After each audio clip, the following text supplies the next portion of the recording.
National Day of Thanksgiving, authorized by the Continental Congress, took place on December 18, 1777. It was celebrated by General George Washington and his troops at Gulf Mills on the way to Valley Forge. And it took place under extremely harsh conditions and deprivation, lacking food, clothing, and shelter.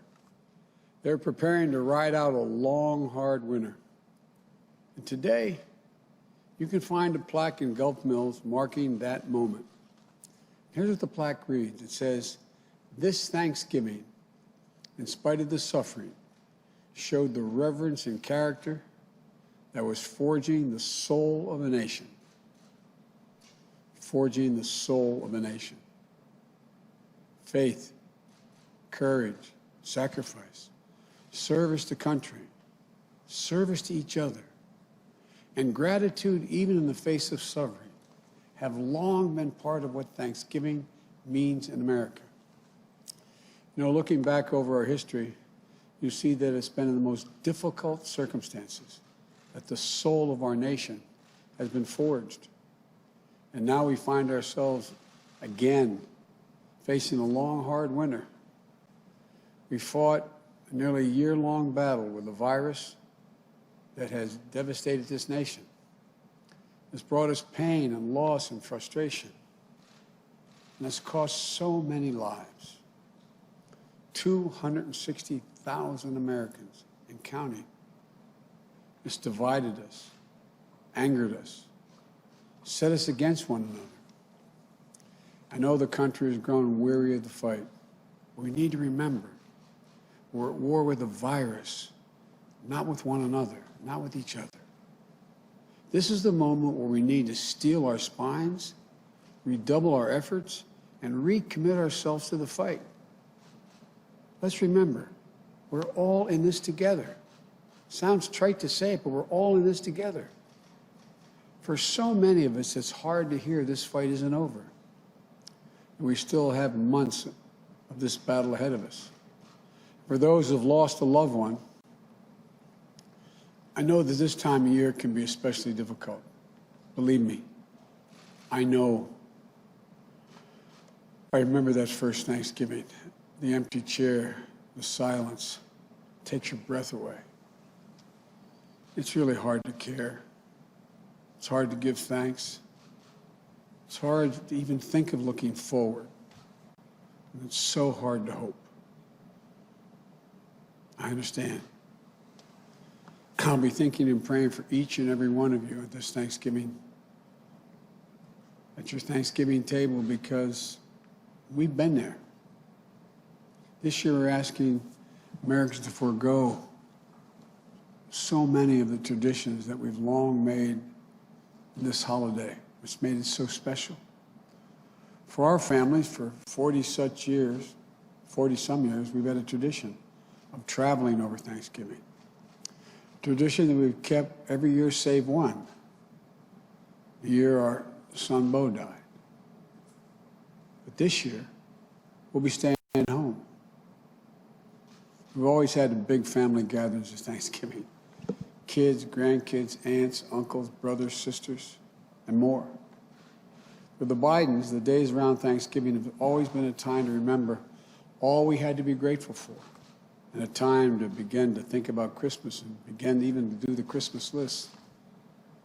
But this year, because we care so much for each other, we're going to be having a separate Thanksgiving. For Jill and I, we'll be at our home in Delaware with our daughter and our son-in-law. The rest of the family will be doing the same thing in small groups.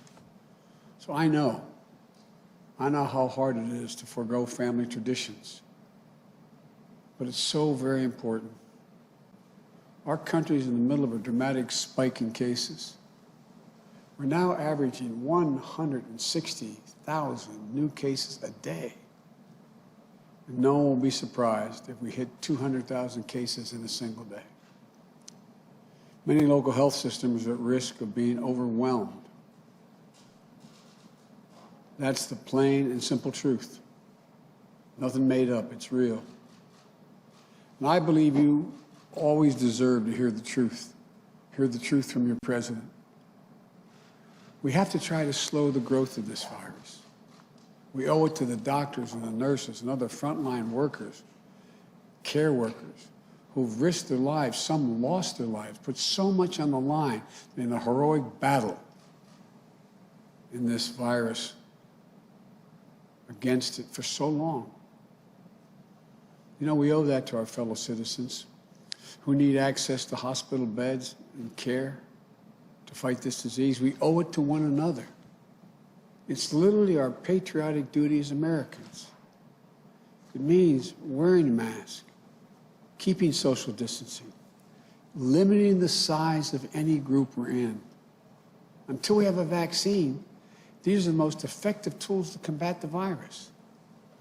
Starting on day one of my presidency, we will take steps that will change the course of this disease. More testing will find people with cases and get them away from one another, slowing the number of infections. More protective gear for businesses and our schools to do the same, reducing the number of cases. Clear guidance will get more businesses and more schools open. We all have a role to play in beating this crisis.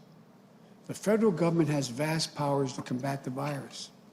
And I commit to you, I will use all of those powers to lead a national coordinated response. But the federal government can't do this alone.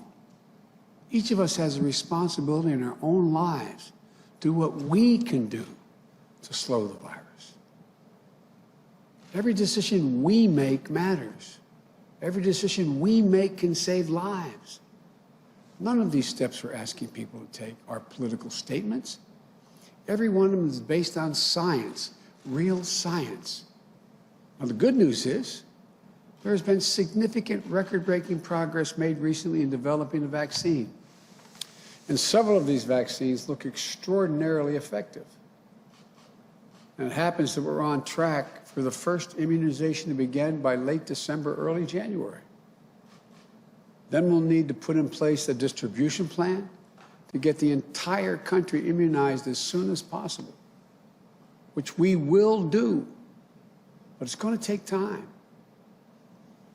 I'm hoping the news of the vaccine will serve as an incentive to every American to take these simple steps to get control of the virus. There's real hope, tangible hope. So hang on. Don't let yourself surrender to the fatigue, which I understand it is real fatigue.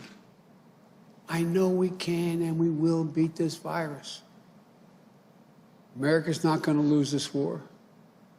We'll get our lives back. Life is going to return to normal, I promise you. This will happen. This will not last forever. So yes, it's been a really hard year, particularly hard for over 250,000 people and their families. But I still believe we have much to be thankful for. There's so much to hope for, much to build on, much to dream of. Here's the America I see, and I believe it's the America you see as well. America that faces facts, an America that overcomes challenges, an America that where we seek justice and equality for all people, an America that holds fast to the conviction that out of pain comes possibility, out of frustration comes progress, and out of division, unity. You all know in our finest hours, that's who we've always been, and that's who we shall be again. For I believe that this grim season of division, demonization, is going to give way to a year of light and of unity. Why do I think so? Because America is a nation not of adversaries, but of neighbors. Not of limitations, but of possibilities. Not of dreams deferred, but of dreams realized. I've said many times that this is a great country. We are a good people. This is the United States of America. And there's never been anything we've been unable to do when we've done it together. Think of what we come through as a nation, how many things we've come through, centuries of human enslavement. cataclysmic civil war, exclusion of women from the battle box, world wars, Jim Crow, the long twilight struggle against Soviet tyranny that could have ended not in the fall of the Berlin Wall, but in nuclear Armageddon. Look, I'm not naive. I know that history is just that, history.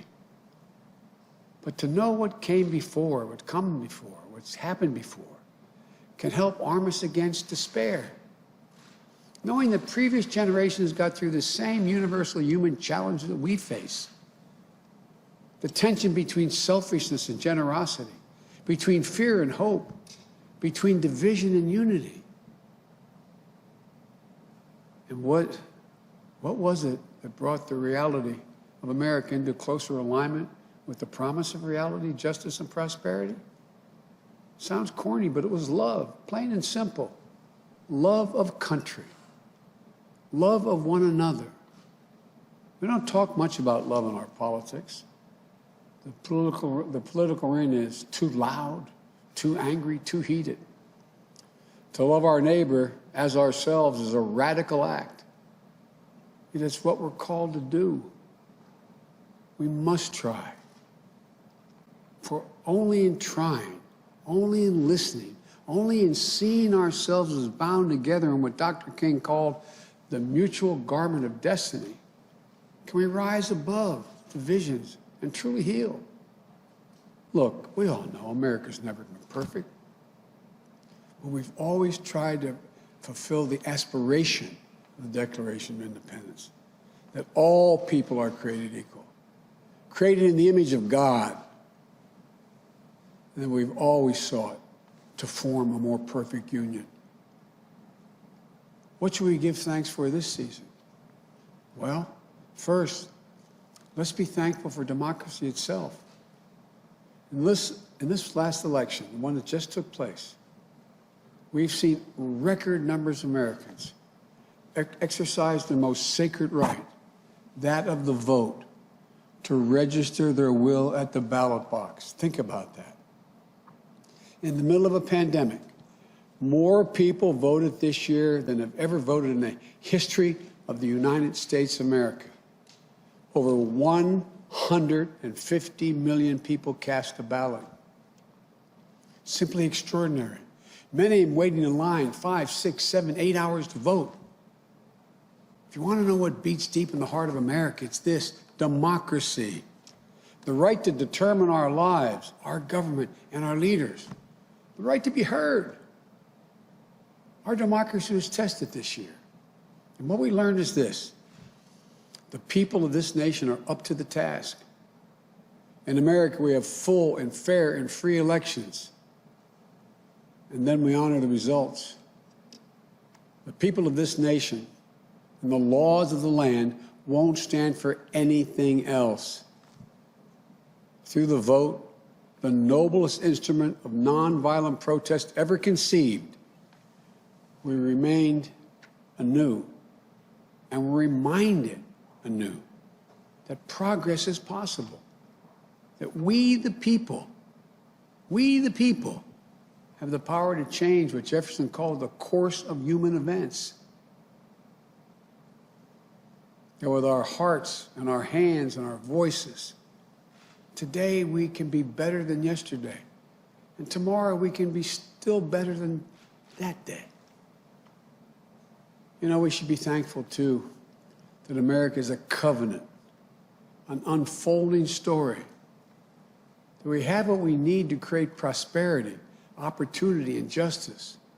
Americans have grit and generosity, a capacity for greatness, and reservoirs of goodness. We have what it takes. Now we have to act. This is our moment, ours together, to write a newer, bolder, more compassionate chapter in the life of the nation. The work ahead is not going to be easy. It will not be quick. You want solutions, not shouting. Reason, not hyperpartisanship. Light, not heat. You want us to hear one another again, see one another again, respect one another again. You want Democrats and Republicans and independents to come together and work together. And that, my friends, is what I'm determined to do. Americans dream big. As hard as it may seem this Thanksgiving, we're going to dream big again. Our future is bright. The fact I've never been more optimistic about the future of America than I am right now. I, honest to God, believe the 21st century is going to be an American century. We're going to build an economy that leads the world. We're going to lead the world by the power of our example, not just the example of our power. We're going to lead the world on climate and save this planet. We're going to find cures for cancer and Alzheimer's and diabetes. I promise you. We're going to finally root out systemic racism in this country. And this Thanksgiving, in anticipation of all the Thanksgivings to come, let's dream again. Let's commit ourselves to thinking not only of ourselves, but of others as well. For if we care for one another, if we open our arms rather than brandishing our fist, we can, with the help of God, heal.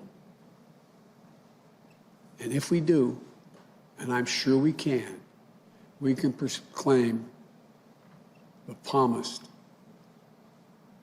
with the psalmist who wrote these following words. The Lord is my strength and my shield, and with my song I give thanks to him. I give thanks now for you, for the trust you've placed in me. Together, we'll lift our voices in the coming months and years, and our song shall be of lives saved, breaches repaired, a nation made whole again. Folks, from the Biden family to yours, wherever and however you may be celebrated, we wish you a happy Thanksgiving. May God bless you, and may God protect our troops. Happy Thanksgiving.